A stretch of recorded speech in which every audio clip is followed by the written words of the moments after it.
Hi everyone, it's Peter from PS Sound, and this one is now the second phase of this Vectra project.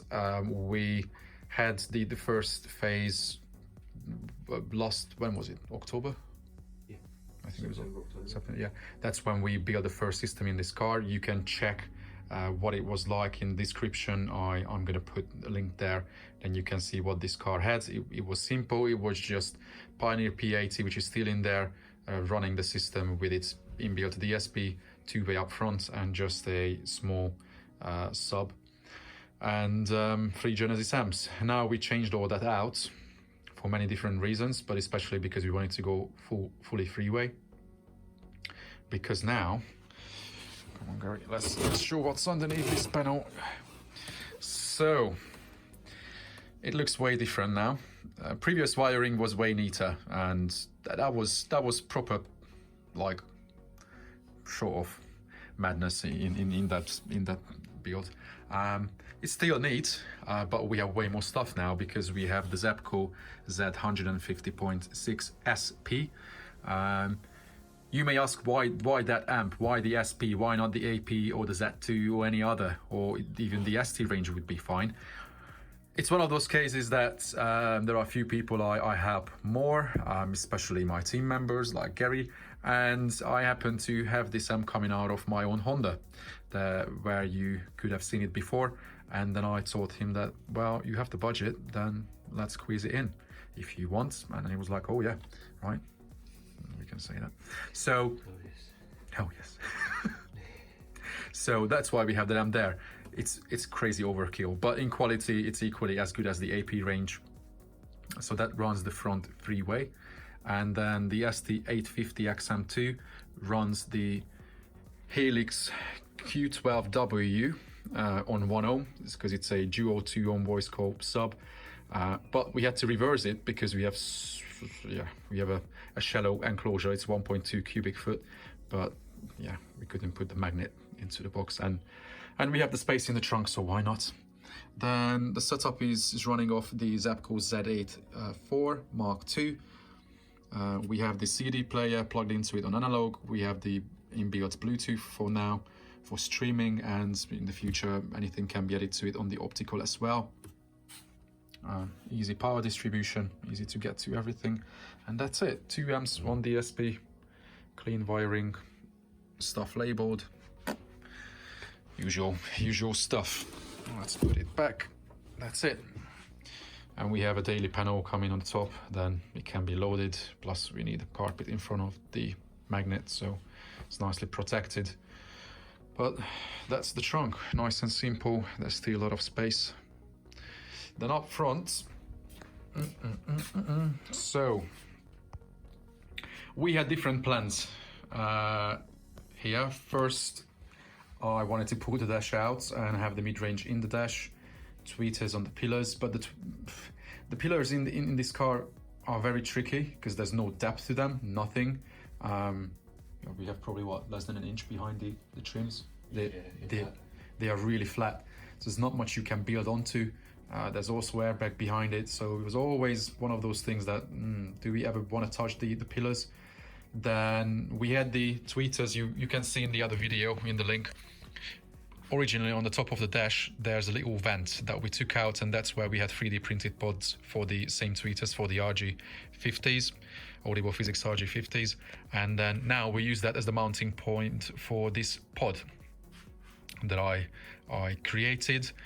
And actually at the end of the video I will add a bit of footage to you, which will be very interesting, how they've built with pictures and everything, plus a personal video I sent to one of my friends who was telling me that people build pillars in 2-3 hours. Yeah, exactly. That was my reaction. I was just laughing. I'm like, that's impossible. So you will see what my feedback for that was. Then he cleared it up, and he was saying that, okay, yeah, you can get pillars done quick if it's only just from mid-range, flushed in, just a ring on, bonded in, you know, not a paint finish or anything like that, just trimmed over with carpet or whatever. Then yes, it can be done quick, but that's not what I do. So we have these pods because we have the Audible Physics RAM 3A widebands, although we use them as just a mid-range. because the tweeters do anything above 3K, which many people may think, oh, it's too low. No, and they are very capable, and they are very well detailed, very dynamic, good tweeters, and they are not harsh, even if they are metallic. No, they just sound fine. That you will see in the next video, when I will share a video of the tuning side of this car, so watch out for that.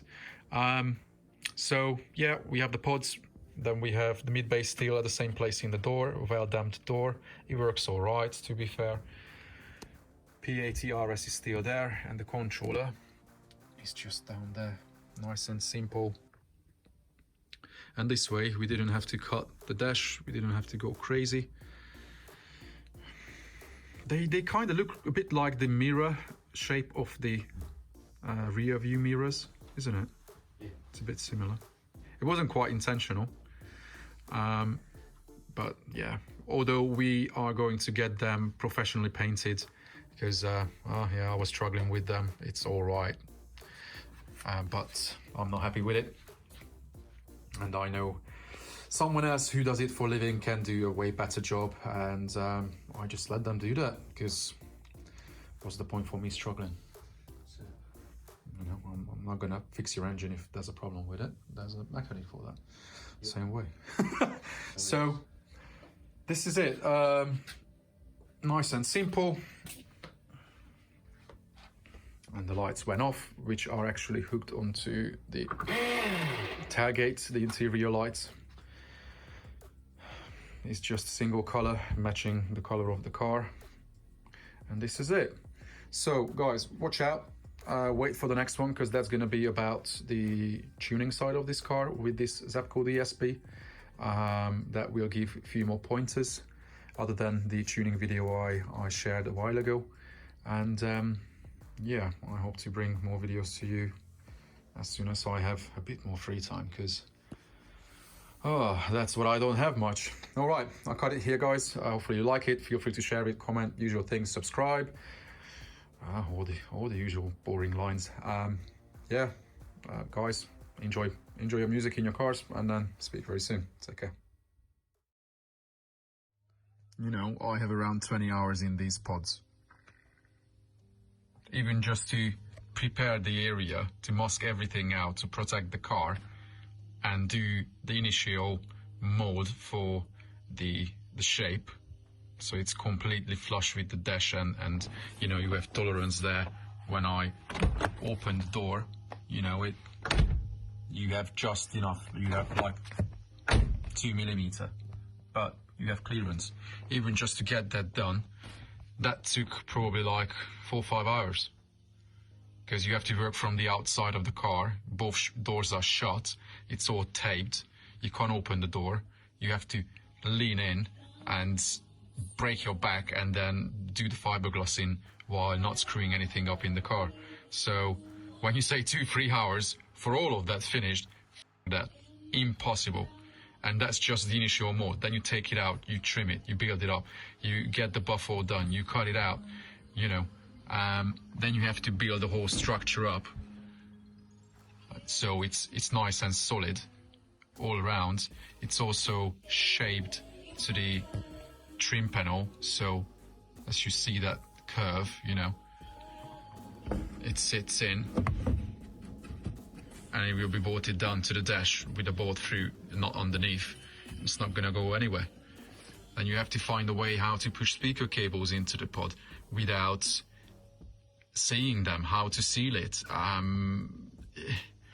Yeah, no way anyone would do it in a couple of hours. Impossible, honestly. And then, yeah, you have to finish it. Are you going to trim it, paint it, send it to a painter, get it dipped, flogged? These are all extra hours and extra cost.